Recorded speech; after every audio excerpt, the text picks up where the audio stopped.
porte-parole du Rassemblement national. Alors c'est quoi cet accord secret ? Alors vous savez, la semaine dernière, ça a fait parler. Il y a Élise Lucet qui a fait des tests de drogue à l'Assemblée nationale. Je crois qu'il y en avait besoin parce que là, on est vraiment dans un délire paranoïaque complet, dans un complotisme jamais vu, dans une situation quasi schizophrénique, où il y a des députés qui nous accusent d'un deal qui n'existe absolument pas. Nous, on a juste fait le choix d'éviter la politique du pire parce que si ce n'avait pas été Richard Ferrand, même si nous l'avons pas validé, nous nous sommes abstenus, des noms bien pires existaient, comme Madame Taubira, comme Monsieur Dupond-Moretti ou comme Madame Borne, qui aurait été un deuxième nom. Si nous avions eu si Monsieur Ferrand n'avait pas été désigné, ça aurait été un nouveau nom qui aurait été proposé par le président de la République. Et je vous dis, ça aurait été bien pire, sûrement un nom approuvé cette fois-ci par la gauche. Donc aujourd'hui, nous on a fait le choix du moindre mal. Et ce qui est assez étonnant, c'est que c'est ceux qui gouvernent actuellement avec Monsieur Macron, avec les macronistes comme les républicains, Monsieur Wauquiez en tête, ceux qui ont appelé à voter à 2 reprises pour Emmanuel Macron en 2017, en 2022, ceux qui travaillent ensemble au gouvernement, s'entraident au moment des élections, qui viennent nous accuser. Je pense qu'il n'y a aucun Français qui peut croire que nous sommes macronistes ce soir. Et pourtant, il y a quand même des sous-entendus. Il y a quand même un calendrier judiciaire qui peut interroger, parce qu'une des premières décisions que le président du Conseil constitutionnel devra trancher avec ses collègues, ce sera sur les conditions d'application de l'inéligibilité avec exécution provisoire, soit exactement la condamnation que risque Marine Le Pen dans l'affaire des assistants parlementaires. Il n'y a aucun lien.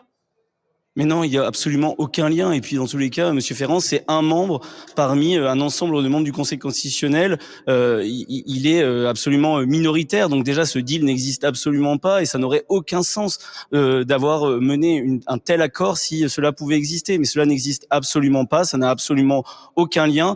Et je vous dis, derrière, c'était des personnes comme Madame Taubira, Madame Borne, Monsieur Dupond-Moretti. Les noms qui circulaient étaient encore pires que Monsieur Ferrand. Donc aujourd'hui, c'est certains qui cherchent à faire oublier qu'ils sont réellement macronistes, qu'eux, ils ont vraiment dealé depuis des années avec Emmanuel Macron. Thomas Ménager, comprenez quand même que ça puisse paraître quand même très étonnant d'avoir le Rassemblement national qui permette aujourd'hui la nomination de Richard Ferrand, qui est quand même un ami, le premier des fidèles d'Emmanuel Macron. Non mais je peux comprendre, mais à un moment, il y a un principe qui est simple. Monsieur Ferrand n'aurait pas été désigné aujourd'hui, Monsieur Macron aurait nommé quelqu'un. Une autre personne qui aurait subi le même mécanisme de vote à l'Assemblée nationale et au Sénat. Cette personne n'aurait jamais été du Rassemblement national, n'aurait jamais été favorable à nos idées, aurait été un de nos principaux opposants. Et donc, dans tous les cas, on aurait pu avoir bien pire. Et je vous dis, les noms qui circulaient étaient des plus grands combattants encore du Rassemblement national et des personnes qui n'auraient donné aussi aucune avancée possible au Conseil constitutionnel. C'est ceux aussi qui veulent mettre en bas la 5e République, notamment la gauche et l'extrême gauche qui veulent une 6e République, qui viennent nous ce soir prétendre défendre les institutions.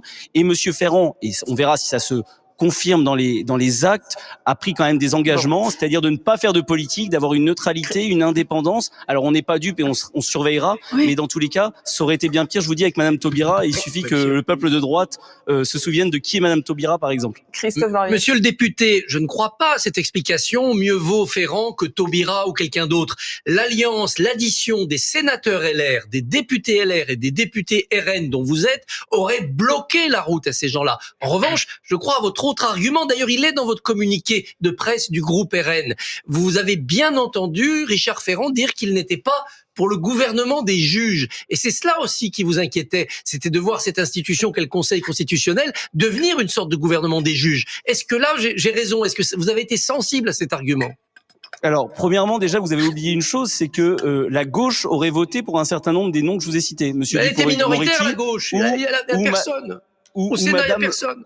Ou Madame Taubira. Après, vous avez raison, on a aussi écouté et interrogé Monsieur Ferrand, qui a pris des engagements publics enregistrés en disant que le Conseil constitutionnel ne doit pas être un constituant, un législateur, ne doit pas procéder à une forme de gouvernement des juges. Et donc, il a fait aussi le choix d'affirmer un changement total avec ce qu'a fait Monsieur Fabius ces dernières années. Et donc, on espère, on vérifiera qu'il y aura un véritable changement à la tête de cette institution. Mais je tiens surtout à dire qu'il y y a aucun Français qui peut ce soir croire que nous sommes devenus macronistes. C'est pas Monsieur Wauquiez qui a soutenu Monsieur Macron à plusieurs reprises, qui est actuellement au gouvernement avec Monsieur Macron. Donc faut arrêter à la droite de donner le sentiment que nous sommes devenus macronistes ce soir. Sans forcément être macroniste, et ce sera ma dernière question parce que je sais que vous êtes, vous devez nous laisser. Mais nous avons un vote sur l'agriculture qui intéresse plus les Français, je pense. Effectivement, vous avez raison, c'est très important aussi ce vote. Mais une dernière question quand même. Les LR et la France Insoumise parlent d'un accord, d'un deal secret, mais sans parler d'accord. Est-ce que quand même vous rappellerez à Richard Ferrand le jour où sera étudiée la question de l'application de l'inéligibilité avec exécution provisoire? Est-ce que vous lui rappellerez? On rappelle pas des choses sous provisoire. Est-ce que vous lui rappellerez c'est grâce à nous si vous avez aujourd'hui votre place de président du Conseil constitutionnel? Mais on n'aura rien à lui rappeler. C'est un conseil normalement des sages qui doit agir en toute indépendance avec l'ensemble des membres. Et nous, ce qu'on attend, c'est qu'il juge de manière en droit, qu'il vérifie la conformité à la Constitution et qu'il ne fasse justement pas de politique. Nous, tout ce qu'on attend, c'est qu'au contraire, il ne fasse plus de politique. C'est pas le rôle du Conseil constitutionnel. C'est pas comme ça qu'il a été pensé à l'origine. Et il y a eu une dérive ces dernières années. Et ce qu'on attend, c'est qu'au contraire, il n'y ait aucune dérive politique, mais bien un jugement en droit de la part de ces sages, normalement, qui sont là à veiller au bon fonctionnement de notre 5e République, notamment. Merci Thomas Ménager.